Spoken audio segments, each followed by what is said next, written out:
Esta es la cuarta y última parte del seminario número 9 de Fisiología Cardiorrespiratoria.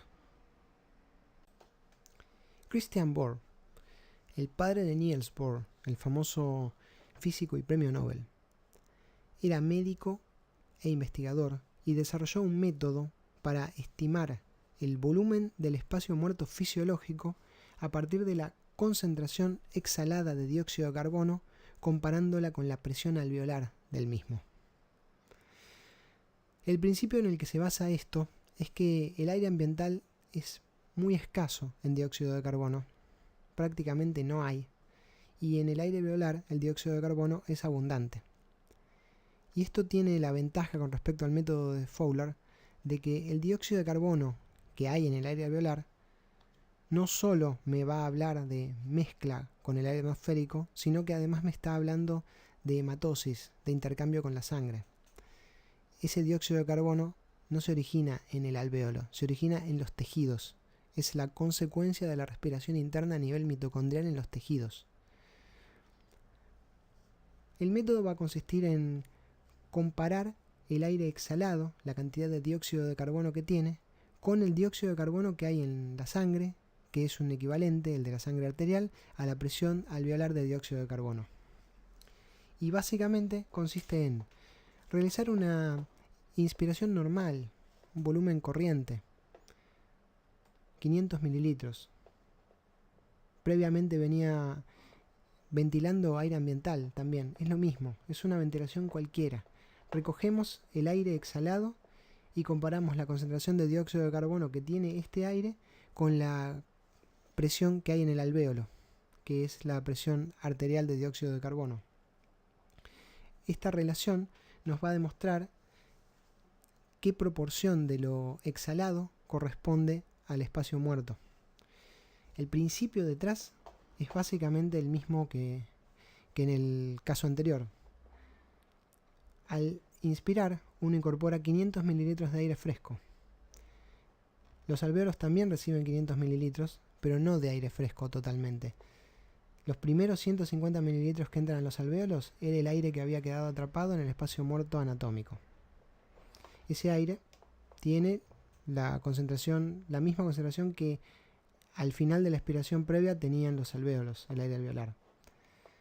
Al ingresar en la nueva bocanada de aire fresco, la parte correspondiente a la ventilación alveolar difunde y se mezcla con el aire que hay ahí. Esto es la capacidad residual funcional, que en un individuo puede estar entre los 2 y los 3 litros en función del peso y el tamaño. Al exhalar, va a haber una primera parte, la correspondiente al espacio muerto anatómico, que no va a haber sido modificada y no va a tener dióxido de carbono. Va a tener mucho nitrógeno, oxígeno y nada casi de dióxido de carbono. Y después una segunda parte que va a ser rica en dióxido de carbono. En los tiempos de Bohr no era posible determinar la cantidad de dióxido de carbono de un flujo expiratorio que está saliendo en ese instante. No podía construir una curva de este tipo. Pero sí podía recoger el aire exhalado y ver cuál era la resultante, la concentración total. Promediando la concentración de dióxido de carbono en todo el aire exhalado y comparándola con la presión alveolar de dióxido de carbono, podía determinar cuál era el porcentaje del aire exhalado que correspondía a la ventilación del espacio muerto. Basándose en estas ideas, Christian Bohr desarrolló una ecuación que le permite estimar el volumen correspondiente al espacio muerto fisiológico comparando la concentración de dióxido de carbono en el aire expirado con la presión parcial de dióxido de carbono a nivel alveolar. El razonamiento es el siguiente. La cantidad de dióxido de carbono que hay en el aire expirado es la suma de la cantidad aportada por las vías respiratorias de conducción, que sabemos que va a ser nula, más la cantidad de dióxido de carbono aportado por el aire alveolar. Supuestamente todo el dióxido de carbono proviene de los tejidos, del metabolismo, de la respiración interna a nivel mitocondrial, y su presencia en el aire expirado va a deberse al intercambio que hubo entre la sangre y el aire alveolar a nivel de los alvéolos.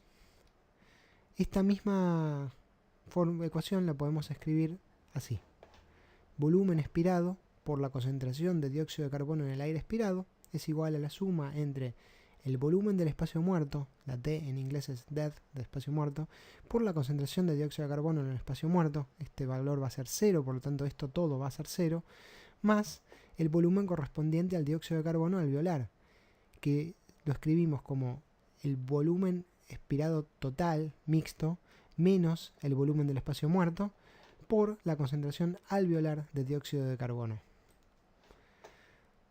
Esto lo desarrollamos así, sacando esto que da 0.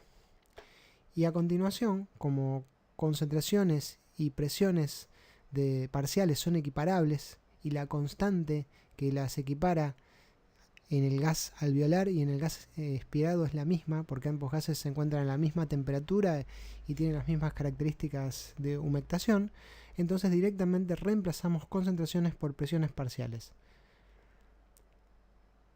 Esta ecuación resultante se puede desarrollar así, y de esta manera la relación entre el volumen representando la ventilación del espacio muerto sobre la ventilación total es como la presentó Bohr, y esta es la ecuación de Bohr.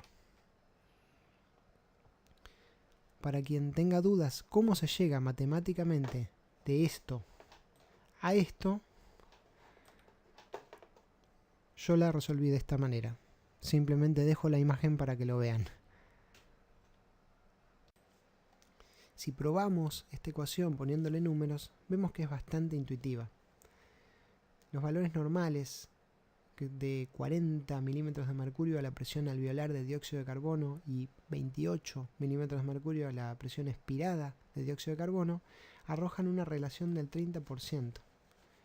Este es un valor normal alrededor de esto, y aproximadamente un 30% de lo que ventilamos es para movilizar aire del espacio muerto a la atmósfera y viceversa. En cambio podemos imaginar una situación sin espacio muerto, hipotética, ¿no? En este caso, el aire expirado va a tener la misma presión que el aire alveolar. Por lo tanto, va a ser 0 esta relación. Y inverso, esto es más posible, podemos imaginar una ventilación que no movilice nada de aire alveolar. Por ejemplo, un perro jadeando no moviliza casi nada porque está ventilando para termorregular. O una persona haciendo snorkel y respirando a través de un tubo gigante que tiene más volumen que el volumen corriente que está ventilando. Básicamente está movilizando aire de la atmósfera al tubo y del tubo a la atmósfera, pero los pulmones siempre tienen los alvéolos el mismo aire. En ese caso, el dióxido de carbono que va a haber en el aire expirado va a ser 0 y la relación va a ser 100%. El 100% de lo que estoy ventilando es espacio muerto. Podemos ahora precisar con un poco más de detalle cuál es la relación entre ese volumen expirado de dióxido de carbono y la ventilación alveolar. El volumen expirado de dióxido de carbono va a depender de cuánta ventilación alveolar haya y cuál es la fracción alveolar de dióxido de carbono en ese aire expirado. Cuanto más de ambos haya, mayor cantidad de dióxido de carbono se expirará. Esa fracción de dióxido de carbono es a su vez inversamente proporcional a la ventilación alveolar y directamente proporcional a la tasa de producción de dióxido de carbono por el cuerpo, un dato que dependerá del metabolismo. Esa fracción alveolar de dióxido de carbono también es fácil de convertir a presión alveolar de dióxido de carbono. Es una fracción sobre la presión barométrica menos la presión de vapor de agua, porque el aire alveolar está saturado de vapor de agua a 37 grados centígrados. La presión que el vapor de agua tiene es 47 milímetros de mercurio. De lo que resta, si estamos a nivel del mar, serían 713 milímetros de mercurio, multiplicado por la fracción alveolar del dióxido de carbono, podemos obtener la presión alveolar de dióxido de carbono. Y esa presión alveolar de dióxido de carbono será también, al igual que la fracción, directamente proporcional a la tasa de producción de dióxido de carbono del cuerpo e inversamente proporcional a la ventilación alveolar. Esta presión alveolar de dióxido de carbono en individuos sanos está en equilibrio y es igual a la presión arterial de dióxido de carbono. Y si uno, a partir de un valor medio de ventilación, aumenta la ventilación al doble, la presión alveolar de dióxido de carbono cae a la mitad. Si por el contrario la ventilación se reduce a la mitad, la presión alveolar de dióxido de carbono aumenta al doble. Hay una relación inversamente proporcional entre la presión alveolar de dióxido de carbono y la ventilación alveolar. Y si el individuo es sano, esta relación es exactamente igual en relación a la presión arterial de dióxido de carbono. La sigla para definir la presión arterial de dióxido de carbono es parecida a esta, solo que la A es minúscula. ¿Y cuál es entonces la relación entre la ventilación alveolar y las presiones alveolares de oxígeno? Como vemos en este gráfico, a medida que la ventilación alveolar aumenta, la presión alveolar de oxígeno también tiende a aumentar. De todos modos, si un individuo tiene un valor alrededor de 100 milímetros de mercurio de presión alveolar de oxígeno, que es un valor normal, nunca va a poder duplicarlo por más que hiperventile, ya que el valor máximo teórico que podría llegar a tener es el valor de la presión inspirada de oxígeno, que a nivel del mar, respirando aire ambiental, es 149 milímetros de mercurio. De todos modos, si queremos estimar la presión alveolar de oxígeno, o sea, cuál es la cantidad de oxígeno que tiene ese aire que hay en el alvéolo, podemos hacerlo utilizando la ecuación del aire alveolar, también conocida como ecuación del gas alveolar. Me gusta más decir aire porque en el alvéolo hay una mezcla gaseosa, no es un gas, es un aire diferente al de la atmósfera.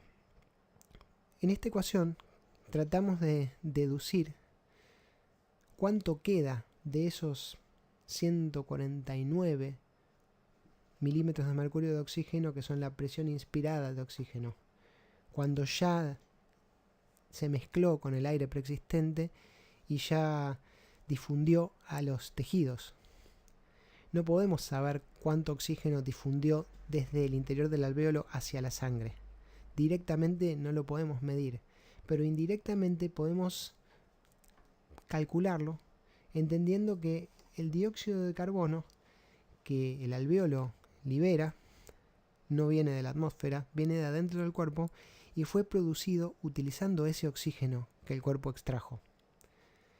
La relación entre cuánto dióxido de carbono produzco con el oxígeno consumido es el cociente respiratorio, que es literalmente la relación entre la tasa de producción de dióxido de carbono dividido la tasa de producción de oxígeno, y este valor va a depender de la dieta, básicamente.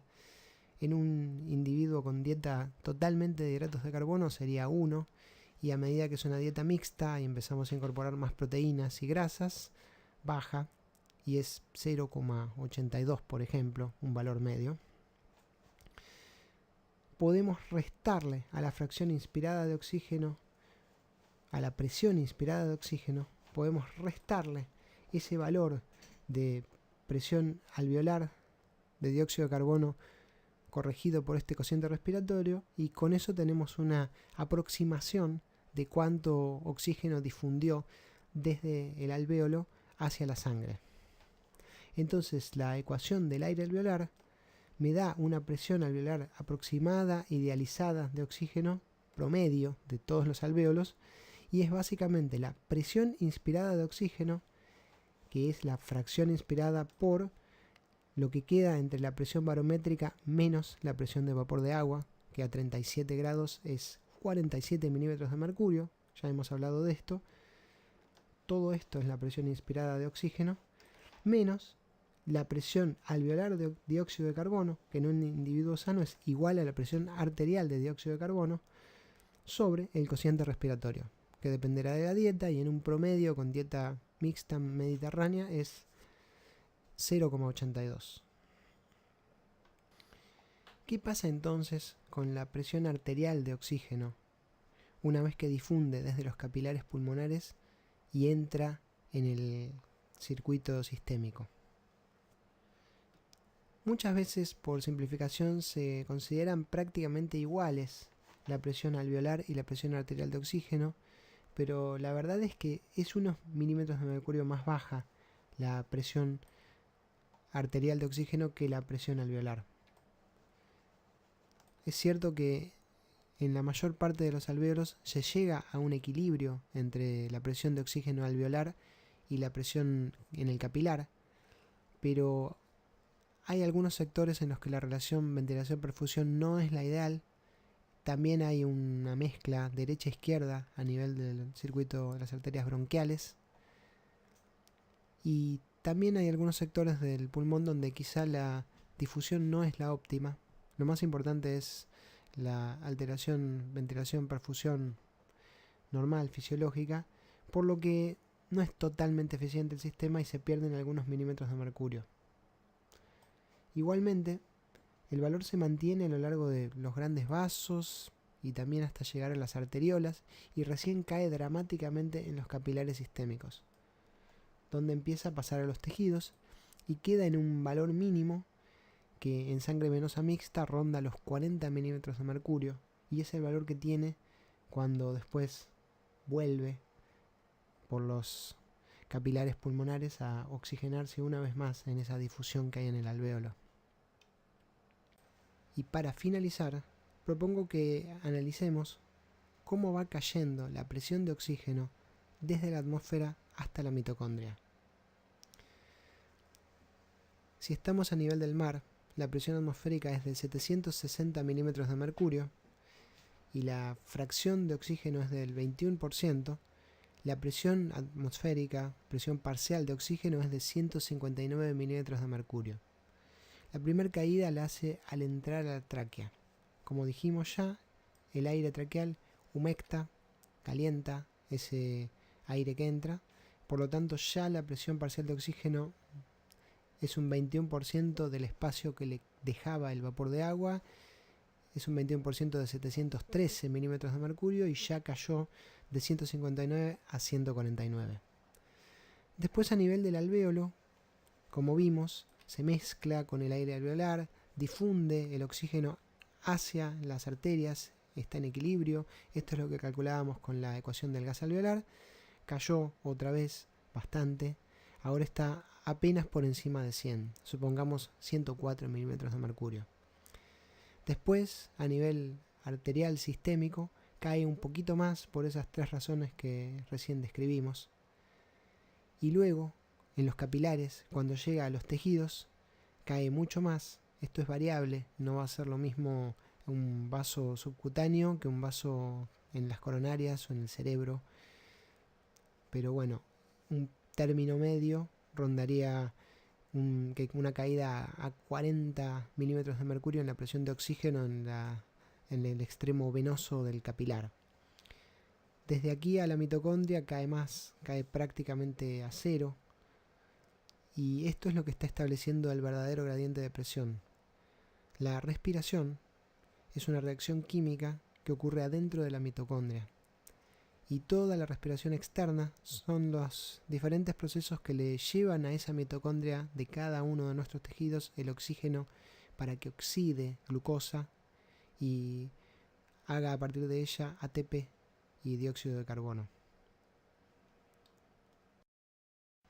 Y de esta manera terminamos la clase. Espero que les haya servido. Muchas gracias por su atención.